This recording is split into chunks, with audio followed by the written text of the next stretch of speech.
Y qué bueno es estar juntos nuevamente. Ya comenzó tu programa semanal de estudio de la Biblia. Esto es Biblia Fácil. Qué bueno es saber de que tú estás allí viendo este programa. Qué bueno recibir tus comentarios. Qué bueno es recibir aquellas lindas historias de personas que hoy están comprendiendo aquellas verdades que probablemente fue oculto por algún tiempo. Mas qué maravilloso es cuando nuestros ojos se abren a verdades que están establecidas en la palabra de Dios. Qué extraordinario es colocar nuestra vida en armonía con la voluntad de Dios, porque finalmente a quien debemos fidelidad es a Dios, Él es nuestro Salvador. Bienvenido a un estudio más de la Biblia. Yo estoy aquí con mis amigos con quienes estamos compartiendo esta temporada sobre las enseñanzas de Jesús. Y sabes, tú tienes que formarte parte de este grupo. Es verdad que tú no estás aquí, pero gracias a la tecnología nos permite también estar juntos aún en la distancia y con un propósito noble, estudiar la Biblia. Hoy vamos a estudiar sobre lo que Jesús enseñó acerca de la iglesia. Existen dos grupos en nuestro planeta. El primero es aquellos que no tienen interés por buscar a Dios.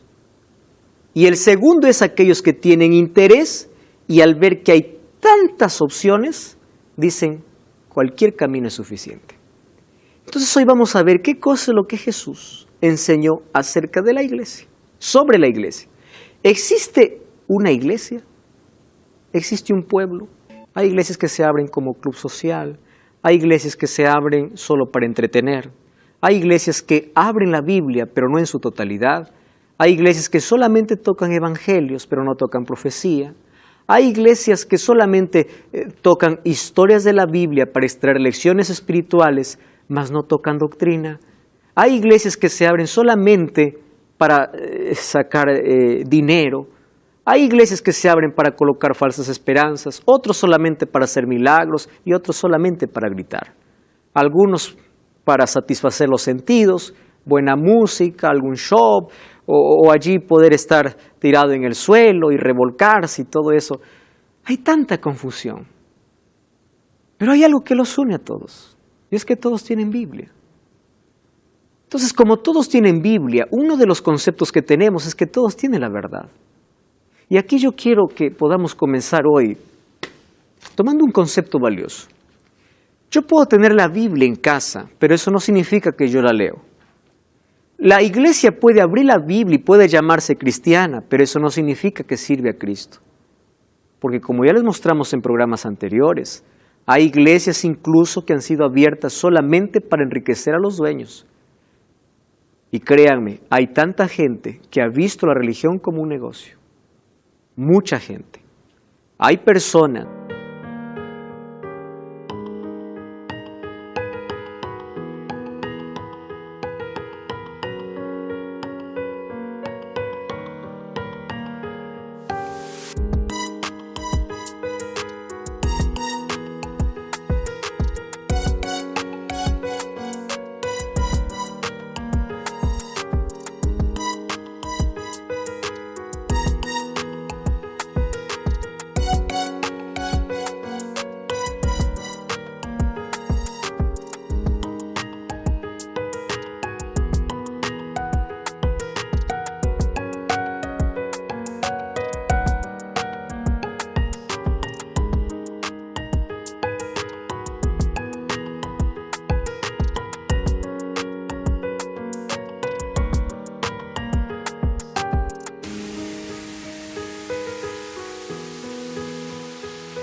que solamente se aprovechan de la inocencia o de la ignorancia de tanta gente que no abre la Biblia y empieza a hacer lo que quiere.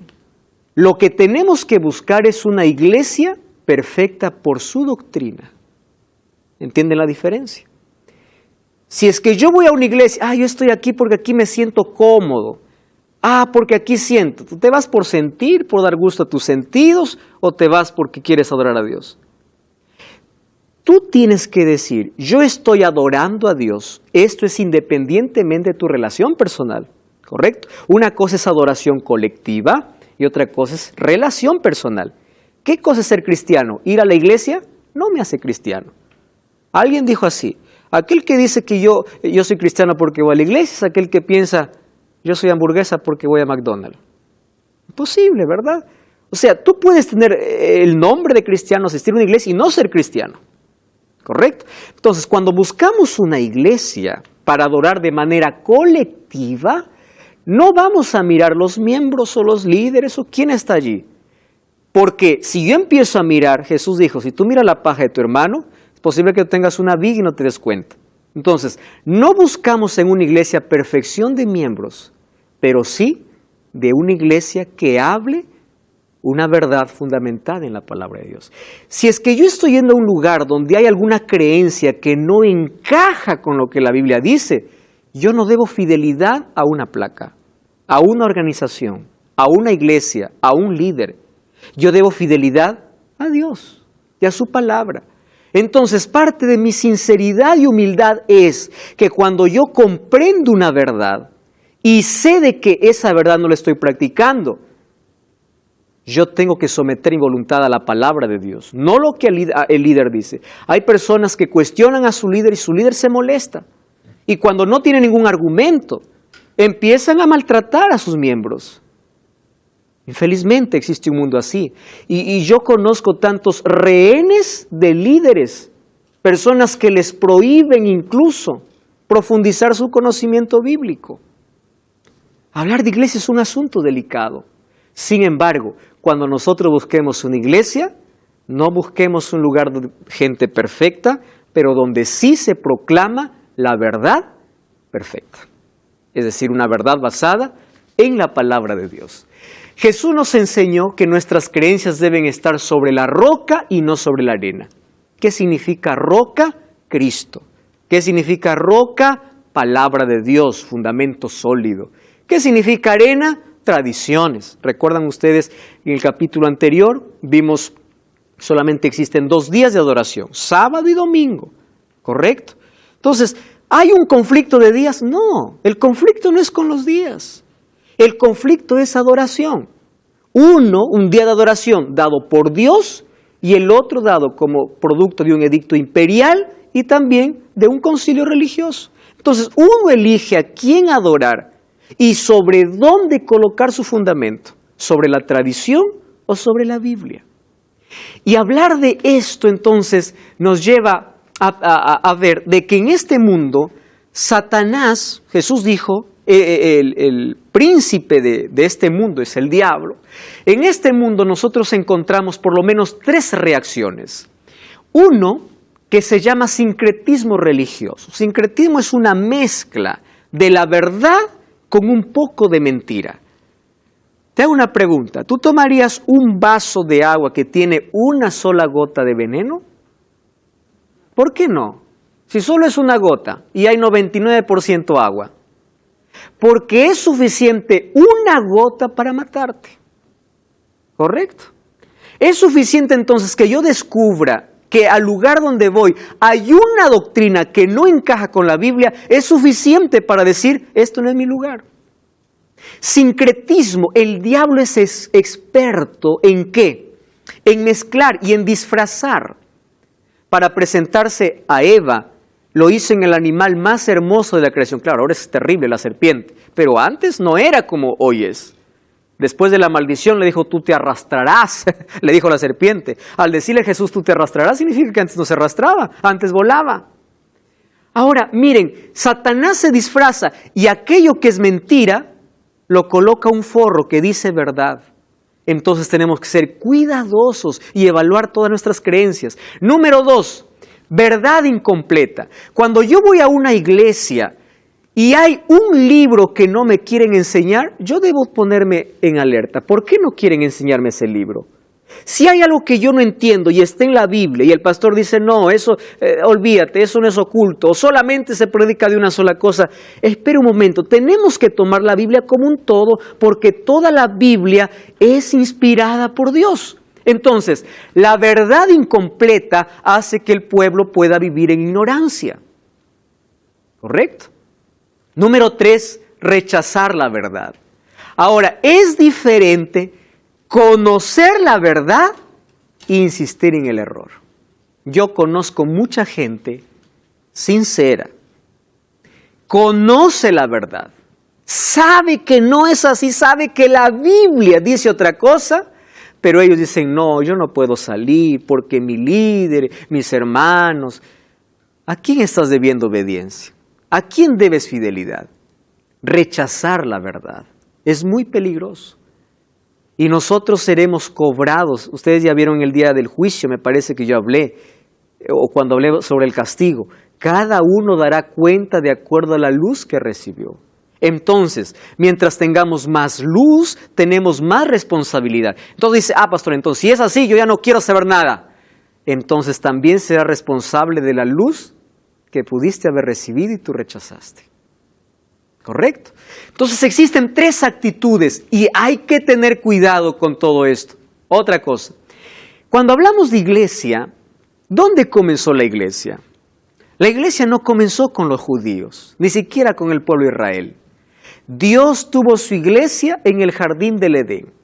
En ese primer sábado, como vimos en el capítulo anterior, esa iglesia tenía 2 miembros, apenas 2, Adán y Eva. Pero luego aparecen 2 simientes y 2 pueblos. Ustedes se van a dar cuenta que hoy existen más de 34,000 o 40,000 religiones. Pero a medida que avance el tiempo del fin, las religiones se irán uniendo porque finalmente solamente habrán 2 grupos, 2 días, 2 grupos, 2 caminos, porque no existen más, solo 2. Y ustedes ya se dieron cuenta que hoy las noticias nos hablan de que el ecumenismo, ¿qué cosa es ecumenismo?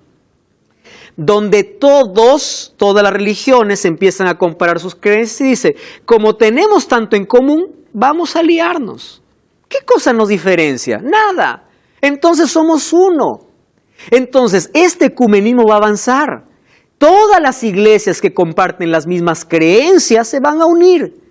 Y finalmente quedará solamente, ya no 40,000, solo 2. Y eso está en la profecía. Solamente 2 pueblos. Ahora, ¿cuál era la iglesia en el Antiguo Testamento?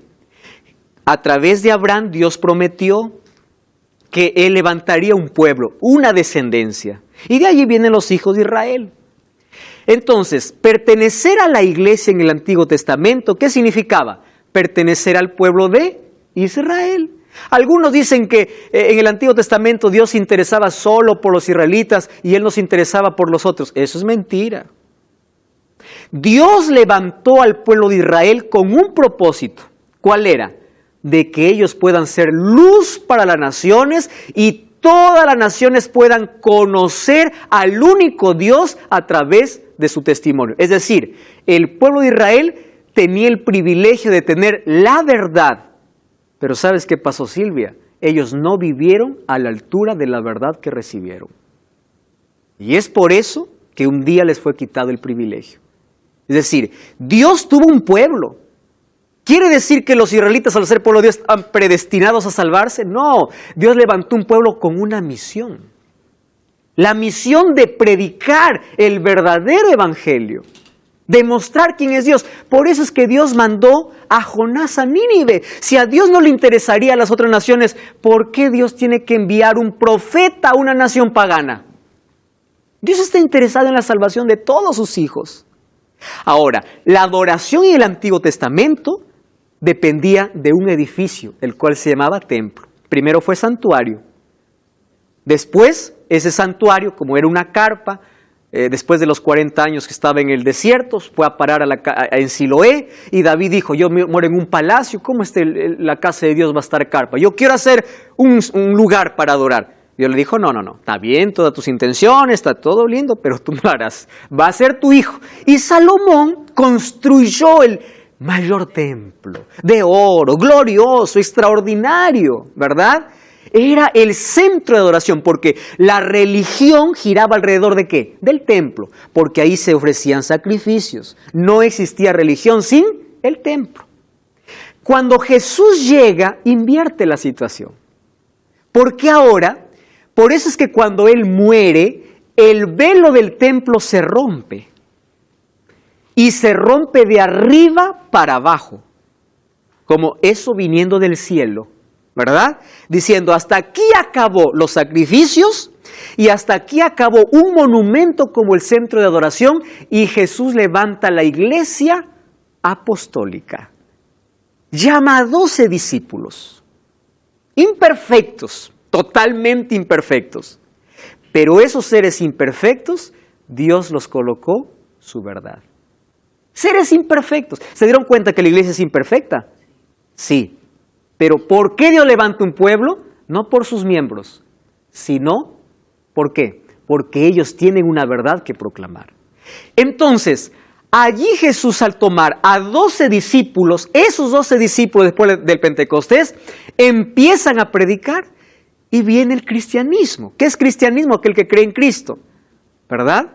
Y aquellos cristianos los llamaban primero aquellos del camino. Y ser cristiano, queridos, no era fácil al comienzo. Ser cristiano era perder todo, ser perseguido. Ser cristiano era perder la vida, así como Cristo, ¿verdad?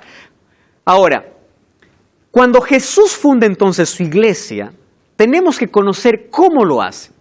Vamos a Mateo capítulo 16, versículo 16. ¿Tá? Ese es un texto muy conocido, a veces mal interpretado, sin embargo el texto nos da una claridad sobre el asunto. Dice así, respondiendo Simón Pedro le dice, tú eres el Cristo, el Hijo del Dios viviente. Versículo 18, yo también te digo, tú eres Pedro, y sobre esta roca edificaré mi iglesia, y las puertas del Hades no prevalecerán contra ella. Hay algunos que piensan que Dios fundó su iglesia en Pedro, porque le dijo, tú eres Pedro y sobre esta roca edificaré mi iglesia. Entonces dice, Pedro es el fundador de la iglesia, pero nosotros conocemos que no es así. Vamos a entender el contexto. Jesús pregunta a sus discípulos, ¿quién dicen los hombres que soy yo? Entonces dice, algunos dicen que eres Elías, Juan el Bautista. Se levanta Pedro. ¿Me permite hablar, maestro? Por supuesto. Tú eres el Cristo, le dice, el Hijo del Dios viviente. Y Jesús le responde, a ti no te reveló carne ni sangre, sino mi Padre que está en los cielos. Présteme atención al diálogo. Yo voy a ser de Pedro y aquí va a estar Jesús. También voy a ser de los dos. Entonces aquí Pedro levanta, le dice así, tú eres el Cristo. No se pierdan el diálogo. Voy para Jesús. Y le dice, tú eres Pedro. Oiga, qué interesante el diálogo. Uno le dice, tú eres el Cristo, y Jesús le devuelve y le dice, tú eres Pedro. Y es en este diálogo que algunos confunden el asunto. Tú eres el Cristo, el Hijo del Dios viviente. Tú eres Pedro. Y sobre esta roca, ¿cuál roca? ¿Qué cosa le dijo Pedro? Tú eres el Cristo. ¿Qué cosa le dice Jesús? Tú eres Pedro. Entonces, tú eres Pedro y sobre esta roca, ¿quién es la roca? Jesús, porque Pedro le había dicho, tú eres el Cristo. Y Jesús le dice, tú eres Pedro y sobre esta roca edificaré mi iglesia. Para entender eso, tenemos que ir un poquito al griego. ¿Ah? En el griego existen dos palabras. Existe la palabra Petros y la palabra Petra, que es muy parecido a nuestro español, ¿verdad? Entonces, ¿qué significa Petra? Roca. ¿Qué significa Petros? Piedrita. Entonces Jesús le dice, tú eres piedrita. Ojo con el diálogo. ¿Qué le dice Pedro? Tú eres el Cristo. Y Jesús le dice, tú eres piedrita. Tú eres Petros. Pero sobre esta Petra, roca, edificaré mi iglesia. Alguno dice, no, pastor, pero aún yo creo que Jesús le sigue diciendo que Pedro es el fundador. Les voy a decir que aquí está la mayor evidencia. Miren lo que dice. Sobre esta roca edificaré mi iglesia y las puertas del Hades. ¿Qué cosa es Hades? Sepulcro, infierno. No prevalecerán contra ella. Yo les hago la pregunta. ¿Las puertas del Hades no prevalecieron contra Pedro o contra Cristo? Contra Cristo. Porque Pedro murió, es más, Pedro falló. Por eso Jesús le dice, sobre esta piedra edificaré mi iglesia, y además le dice, y las puertas del Hades no prevalecerán. ¿Recuerdan cuando Jesús conversa con Juan? ¿Qué le dice? Yo tengo las llaves del Hades y la sepultura. ¿Verdad, Silvia? Pero es difícil, pastor, encontrar lo que usted está hablando. Uno en su mente limitada y un ser humano, ¿cómo va a llegar a descubrir eso? Sí, querida Silvia, yo ya te he dicho de manera personal, una de las cualidades y virtudes tan lindas que tienes es la sinceridad o lo sincera que eres cada vez que tú descubres algo. Y yo te dije del primer día, Dios te ha traído aquí porque tú tienes una misión que Dios te ha entregado. Y tú sabes a qué me estoy refiriendo. Tú vas a ir a enseñar.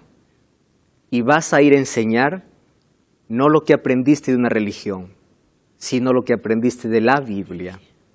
Entonces hay cosas incluso que líderes no muestran. Algunos porque se proclaman líderes sin estudiar. Pero otros, a pesar de que estudian y conocen, prefieren no mostrar.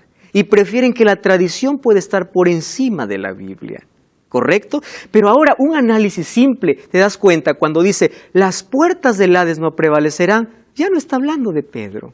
¿De quién está hablando? De Cristo. Porque cuando Cristo se presenta a Juan dice, yo tengo las llaves, yo tengo la autoridad sobre la muerte. Ahora, otra cosa, cuando Jesús le dice a Pedro, y a ti te doy las llaves, entonces alguno dice, entonces Pedro está con las llaves. Llave significa autoridad. Y cuando Dios le está entregando autoridad, le dice, te doy las llaves del reino. ¿Se acuerdan de ese diálogo? ¿Qué significa las llaves del reino? Cristo vino para instituir un reino espiritual. Ahora, acompáñenme conmigo. ¿Quién predicó en el Pentecostés? Pedro. ¿Quién fue el primero en ir a la casa de Cornelio, que era un gentil? Pedro. Entonces Pedro está abriendo las puertas porque tiene la autoridad o las llaves, abriendo las puertas del reino para los gentiles. Impresionante. Entonces, cuando Jesús le dice, sobre esta roca se está refiriendo a él mismo, las puertas del Hades no prevalecerán contra ella. Ahora, ¿qué dice Pablo sobre el fundamento de la iglesia? El apóstol Pablo, que tiene tan claro el asunto, dice, ya no sois extranjeros ni advenedizos, sino conciudadanos de los santos, miembros de la familia de Dios, edificados. Fíjense, miren cómo coloca aquí. Sobre el fundamento, ya no dice sobre apóstol, porque si hubiese sido sobre Pedro, dijera así, edificados sobre Pedro, los apóstoles, los profetas y Jesucristo. Dijera así, ¿no? Pero dice, apóstoles, porque eso fue a quien Dios llamó, profetas, haciendo referencia al Antiguo Testamento, siendo la principal piedra, ¿quién? Jesucristo. Muy bien, en quien todo el edificio bien coordinado va creciendo. ¿Sabes qué cosa me emociona? Es que ahora la iglesia ya no es un monumento físico. Tú y yo somos parte de la iglesia y formamos la iglesia.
Somos iglesia.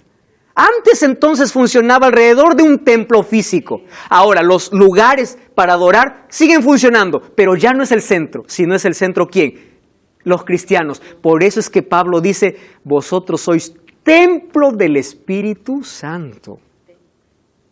Porque ya la gloria de Dios no desciende sobre el arca del pacto, sobre el templo, sino sobre ¿quién? Sobre nosotros. ¿Correcto?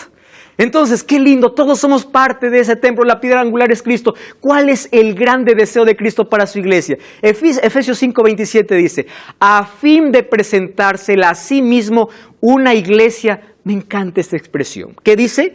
gloriosa, que no tuviese mancha, ni arruga, ni cosa semejante, sino que fuese, una vez más, ¿cómo tiene que ser su iglesia? Santa y sin mancha. Ahora les pregunto, cuando Dios entregó esa verdad para los apóstoles, ¿ellos practicaron la pureza doctrinal? Sí. Cuando vamos a Apocalipsis capítulo 6 vamos a encontrar 7 sellos. Y allí dibujados los primeros 4 caballos, caballo blanco, caballo rojo, caballo negro, caballo amarillo, y de ahí vienen los otros 3 sellos. Fíjese aquí, ¿a qué representa periodos de la iglesia?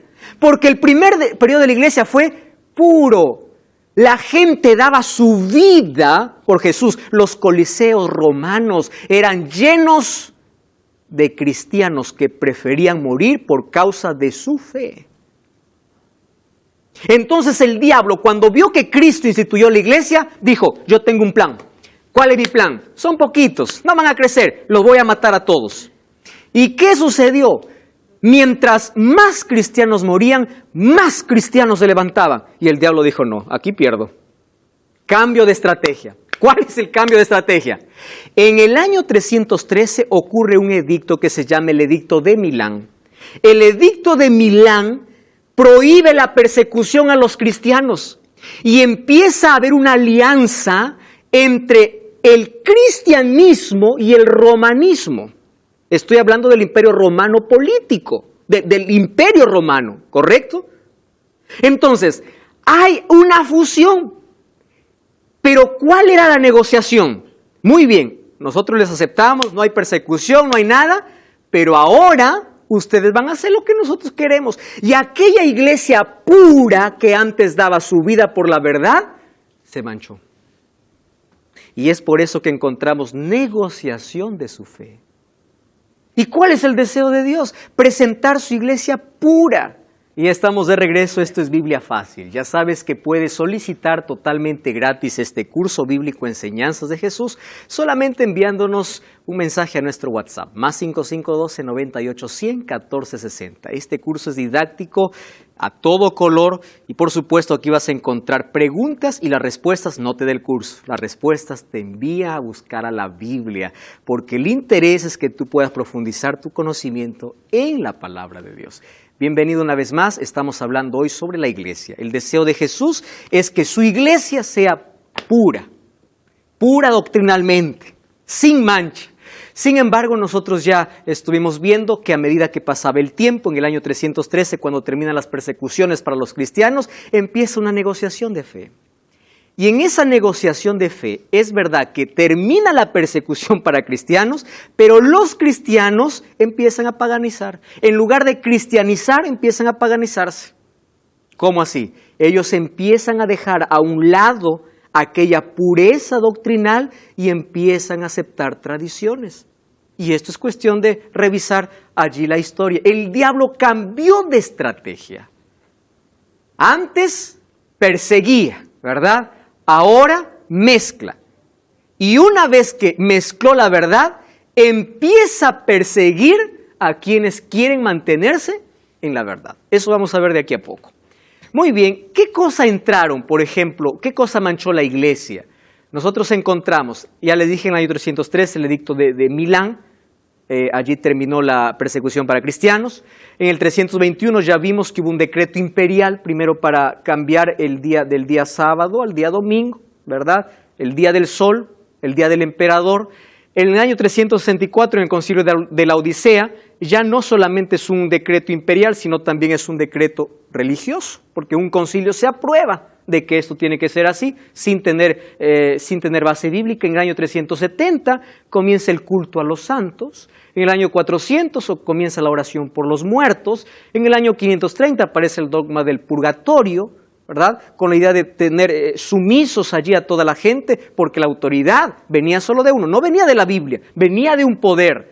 Y así se instituye el día de los muertos, se instituye la Santa Inquisición. Saben ustedes, todo ese periodo de la Edad Media, ¿verdad? Se empieza a vender indulgencias, que es la venta del perdón, se instituye la confesión auricular, se prohíbe rotundamente la lectura de la Biblia, y en el Concilio de Trento la tradición es colocada por encima de la Biblia. Es decir, la pureza doctrinal ahora fue manchada. La iglesia pura empezó a negociar su fe. Y es más, empezó a colocar la tradición por encima de la palabra de Dios. Pero lo más triste es lo siguiente, que una vez que se mezcló la mentira, ¿verdad? La mentira con la verdad, la tradición con la verdad, entonces empezó una persecución contra aquellos que no obedecían este poder. Entonces en la historia nosotros vemos que esto está en el poder católico, ¿verdad? Romano. Entonces esto no tiene nada que ver con mis amigos católicos, esto no tiene nada que ver contigo, esto es lo que la historia registra. Y tú sabes que la historia está llena de sangre, de gente que murió solamente por no obedecer, solo que en la Biblia estaba esto profetizado. Cuando vamos a Daniel capítulo 7, versículo 25, dice que cambiará los tiempos y la ley y perseguirá a los santos del Altísimo. ¿Por cuánto tiempo dice? Tiempo, tiempos y la mitad de un tiempo. ¿Ustedes están muy despiertos para hacerles una operación matemática? Vamos a comparar la Biblia. ¿Ah? Vamos aquí, vamos al libro de Apocalipsis capítulo 12. Apocalipsis capítulo 12. Dice así, versículo 6. La mujer, aquí representa a la iglesia, huyó para el desierto. ¿Qué cosa es desierto? Lugares desolados. Donde tenía un lugar preparado por Dios para ser sustentada por 1260 días.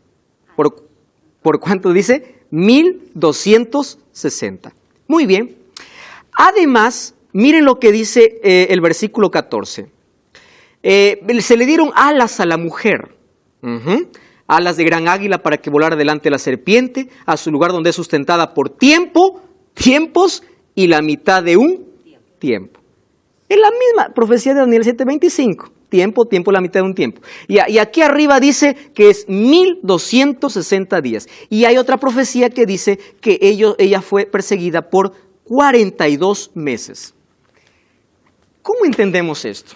Tiempo, mitad de un tiempo, 42 meses, 1260 días. ¿Quiere decir que son diferentes poderes? No, es el mismo poder. ¿A cuánto equivale un tiempo en profecía? Un año. Tiempos, 2 años. Mitad de un tiempo, medio año. Vamos a contar. Un año, ¿cuántos meses trae? 12 meses. 2 años, 24. 24 más 12, 36. Medio año, ¿cuántos son?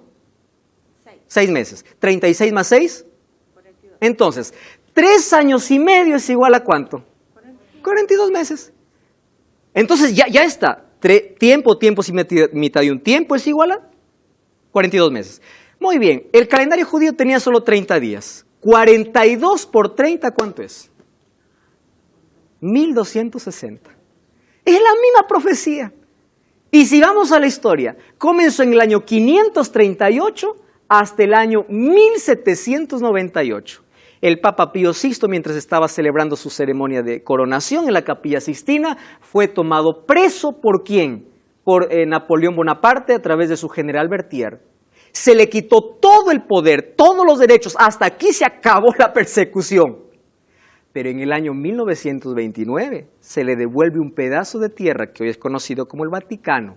Y Apocalipsis capítulo 13 dice que sufriría una herida mortal, pero luego sería sanada. Y la tierra se maravillaría.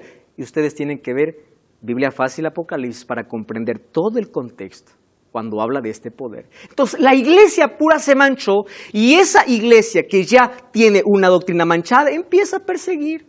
Ahora, detrás de todo eso, entonces, Dios tiene una iglesia verdadera. Si la iglesia que levantó ya se manchó, entonces, ¿existe una iglesia verdadera? Siempre lo tuvo. ¿Por qué? Porque Dios tuvo un pueblo. Ojo con lo que estoy diciendo. ¿Qué cosa tuvo? Un pueblo fiel. Los valdenses eran fieles a la palabra de Dios. Habían personas que estaban lejos por ser fieles a lo que Dios decía, lejos de las persecuciones. ¿Correcto? Entonces, Dios tiene una iglesia, siempre tuvo un pueblo fiel a través de todas las épocas. En toda esta etapa de oscurantismo aparece un monje llamado Martín Lutero. Martín Lutero era un monje y una de las cosas que yo admiro de tanta gente, católicos, mormones, testigos, que admiro de todas las religiones, pentecostales, es que en todo lugar hay gente tan sincera. Y Martín Lutero fue uno de ellos. Martín Lutero, al ver de que se vendían indulgencias y él tuvo acceso a la palabra de Dios, él dijo, ¿qué está pasando? La idea de Martín Lutero jamás fue abandonar la iglesia. Era reformarla. Decirles, nosotros estamos mal. Pero en lugar de que lo escucharan, ellos más bien le impidieron y lo excomulgaron. Entonces, Martín Lutero, basado en Romanos capítulo 1, en la justificación por la fe, versículos 16 y 17, hace 95 tesis y un 31 de octubre de 1517. Hoy es celebrado el 31 de octubre como noche de brujas, ¿no? Lo que hace el diablo. Pero un 31 de octubre, allí en la iglesia de Wittenberg, coloca sus 95 tesis de justificación por la fe. Y empieza una reforma. Es que Dios tiene su pueblo en todas las iglesias, en todo lugar. Y Dios va a levantar gente diciendo, esto no está bien. La verdad no está bien, porque nosotros no debemos fidelidad a una iglesia, ni a un líder, sino ¿a qué? A la palabra. Ahora, Dios tiene una iglesia entonces, desde ahí entonces aparecen otras iglesias. Dios no colocó en la Biblia el nombre de la iglesia. Pero ¿sabes qué cosa colocó? Características. ¿Me ayudan a revisar rapidito? Vamos a Apocalipsis capítulo 12. Apocalipsis capítulo 12, versículo 17. Dice así, miren, 12:17. El dragón en la Biblia ya saben que se refiere a Satanás, se llenó de ira contra la mujer representa a la iglesia, y se fue a hacer guerra contra el resto de la descendencia. Ojo con esta expresión. ¿Contra quién está irado el dragón? Contra la mujer. Mujer significa iglesia, porque recuerda que es considerada la novia de Cristo y Cristo es el esposo o el novio. Ahora, dice que él está irado contra la iglesia. ¿Contra cuál iglesia? La iglesia que Jesús fundó. Pero se fue a hacer guerra contra el resto. ¿Cómo es esto? Es que aquella mujer un día apostató y quedó, ¿qué cosa? Un resto. Resto significa remanente. Un grupito de personas, ¿verdad? Un remanente. Y contra esos está irado el diablo. ¿Por qué? ¿Quién es ese grupo? Los que guardan los mandamientos de Dios y tienen el testimonio de Jesucristo. Y aquí hablamos acerca de la ley de Dios, son los mandamientos de Dios. Entonces, una característica de la iglesia que Dios levantaría en el tiempo del fin, esa iglesia que estaba escondida, nuevamente sería colocado ¿dónde? En el escenario mundial. ¿Cuál sería la primera característica? ¿Cuál sería? Tendría que ser fiel a Dios. Ahora, ¿guardar los mandamientos salva?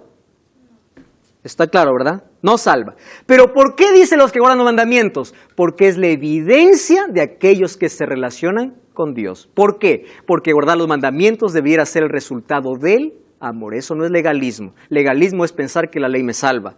Cristianismo es andar con Jesús y obedecer de manera natural. Entonces, guarda los mandamientos de Dios. Si vamos a Apocalipsis 14:12, dice, aquí está la paciencia de los santos, 14:12, los que guardan los mandamientos de Dios y tienen la fe de Jesús. Esta iglesia no tiene una verdad que es popular, ¿verdad?